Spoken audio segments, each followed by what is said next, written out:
Hey guys, welcome back to the channel. It's Chad here. Today we are going to be doing the DYNA oil pan mod for doing wheelies. Super simple little hack you can do to make sure that your bike continues to suck oil while it is upright in that wheelie position. Quick overview of what we're going to be working with today. We're going to be working with obviously our oil pan here, and then we have our 1/4 inch NPT brass pipe that we will be fitting into the oil pan, basically to act as a straw to change where your oil picks up your oil from, so you don't run dry while you're doing your wheelies. We also have the thread tap, 1/2 inch or 1/4 inch, sorry, NPT tap, and that is going to go into here, and I'll show you exactly how we go about doing that. If you like this content, make sure to like and subscribe. Thanks for watching, and let's get to it. So as you can see here, this is your oil pickup. Comes up through here, or into here, up through here, up into your motor, all through your cases and your bottom end. But when we tilt up the oil pan like this into the position that we'd be doing wheelies in, your oil is going to be sitting down here. So where is the oil pickup? This is all air here. You're not picking up any oil. So what we're going to be doing today is we're going to be taking our brass pipe here, 1/4 inch, and we're going to be threading our oil pickup with our tap here. And then we're going to be screwing this in. So that way our oil pickup is down here.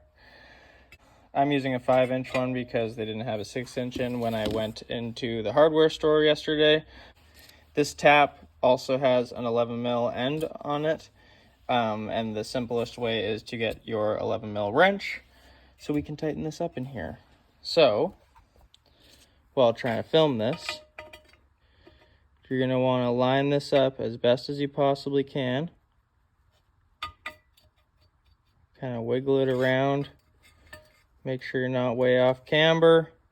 And then from there, we're going to tighten that in. Play with it a little bit. Bring it out, bring it in, bring it out, bring it in.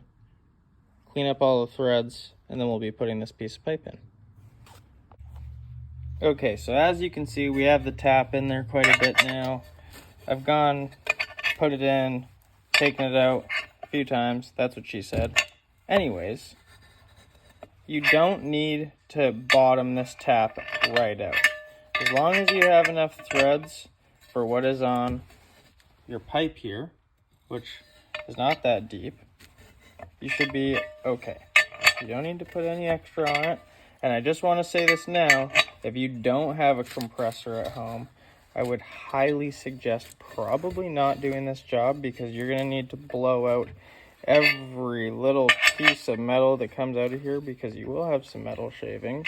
And if you don't get all those out, well, what happens? You start your bike up, all your oil is in here, and you're going to be sucking up all those little oil shards. So if you don't have a compressor, just go to a friend's house that has a compressor, or go to Harbor Freight or Princess Auto and get yourself a little compressor and add to your own little workshop. Nice clean threads in there now. They go in a little ways, and we got our pipe. And one last ingredient that I didn't mention before, the all-knowing red Loctite. You're going to want to throw some red Loctite onto these threads, or thread sealer. You could use either, but I don't know. I'm just more of a red Loctite guy myself. So we're going to throw some red Loctite on here, and we're going to tighten this up.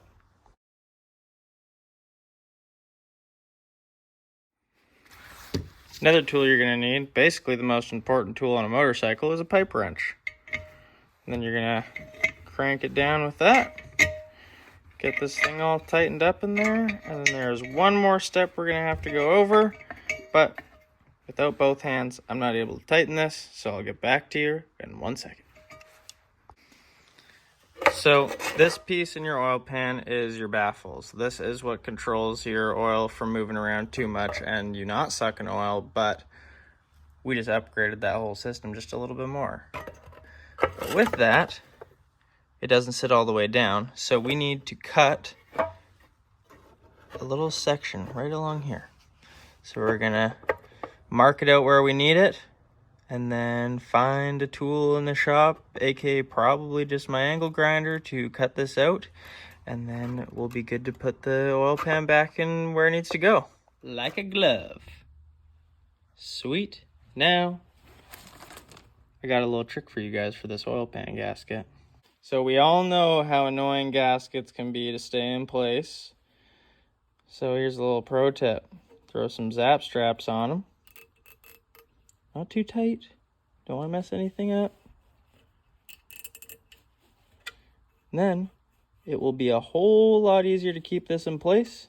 All you gotta do is stick some little pliers in there, snip those off, pull them out. Look at that. Done deal. Good to go. Let's go put this thing in.